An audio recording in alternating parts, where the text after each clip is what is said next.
पति कमाए आधा, बीवी कमाए ज्यादा। कहानी है मीरा की, जो खूब पैसे कमाया करती थी। उसकी शादी राजू से होती है, जो कमाई में एवरेज था। शादी लव मैरिज थी। शादी के बाद मीरा अपने मायके जाती है, जहां उसकी सहेलियां और भाभी के साथ माँ सभी उसका इंतजार करते हैं। माँ माँ माँ, तुम लोग तो सोच भी नहीं सकते कि मैं कितनी लकी हूँ। अरे सास से लेकर देवर, ननद और ये सब मुझे सर आंखों पर बिठा कर रखते हैं। मैं तो रानी बनकर रहती हूँ, रानी। एक माँ के लिए इससे अच्छा क्या होगा कि उसकी बेटी ससुराल में खुश है। वैसे बेटा तुम बहुत खुश रहो, हमारी तो यही दुआ है। तभी भाभी कहती है, मैं आपके लिए चाय लाती हूँ मीरा। वैसे आप बहुत अच्छी लग रही हो शादी के बाद। हाँ, और ये देखिए, ये हार मैंने खरीदा है इस बार की सैलरी से। और आपको पता है, अगले महीने तो मैं कार खरीद रही हूँ। फिर तो मैं कार से ही आया जाया करूंगी। बहुत ही मेहनत से पढ़ाया लिखाया है तुझे। आज तेरे अंदर जो कॉन्फिडेंस है ना, वो देखकर बहुत अच्छा लगा बेटी। पर पैसे को ख्याल से खर्च किया करना। तेरी शुरू से आदत है खर्च ज्यादा करने की। हाँ तो ठीक है ना, वैसे भी सारी जिंदगी कौन मजे करता है। एक बार बच्चा हो जाए तो जिम्मेदारी तले दबी रहेगी हमारी बेटी। वो बात भी सही है भाई। ठीक है बेटा, पति के पैसे जमा कर और अपने उड़ा। मजे कर मेरी बच्ची, खुश रह। मीरा के लिए ससुराल तो सच्ची किसी गेंदा फूल की तरह ही था। हर कोई बड़े ही प्यार से रहता। मीरा मायके से ससुराल आ जाती है, जहां ननद कहती है, ना भाभी ना, आप क्यों रोटी बना रही हो? आप तो काम करिए अपने ऑफिस का। माँ बता रही थी कि बहुत काम होता है, मैं बनाती हूँ ना रोटी। हाय रे, जैसे फिल्मों में दिखाते थे, मेरी ननद तो बिल्कुल वैसी नहीं है। मैं तो धन्य हूँ, धन्य। हे माँ, न जाने कौन से मोती दान किए होंगे। ये सारे लोग कितने अच्छे हैं। मीरा ननद को रोटी बनाने दे देती है और खुद कमरे में बैठी होती है कि सास हाथ में दूध का ग्लास लेकर आ जाती है। बहू, ये दूध पी ले, थक जाती होगी ना काम कर करके, क्यों? बहू को लगता है साक्षात माँ दुर्गा हाथ में दूध का ग्लास लेकर आ गई है। तो सास को बहू धन की देवी लक्ष्मी से कम नहीं लगती। माँ जी, ये आप क्या कर रही हैं? क्यों मेरे सर पर पाप चढ़ा रही हैं? अरे मेरी जिम्मेदारी है ना कि मैं आपका ख्याल रखूं, तो आप मेरे लिए दूध ला रही है। ये ठीक नहीं लगता माँ जी।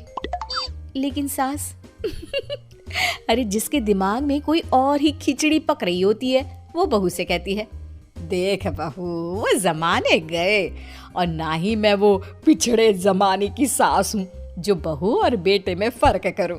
मेरे लिए तो बहू नहीं, बेटी है, बेटी। बहू को तो समझ में ही नहीं आता कि ये क्या हो रहा है।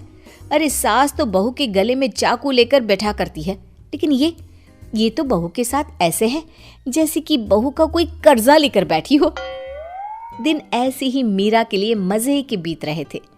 सास क्या, देवर क्या, ननद, ससुर, हर कोई उसे ऐसे फील कराता जैसे वही है जो है नहीं।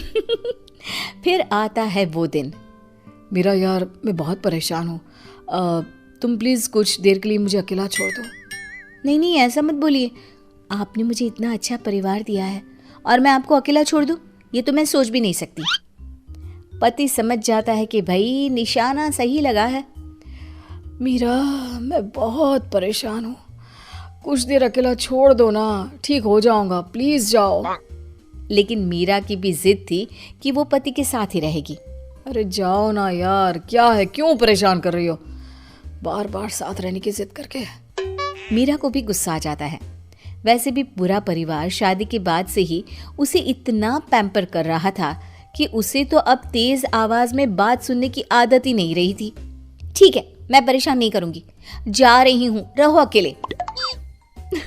ये क्या, पति की तो सारी गेम ही खराब हो रही थी।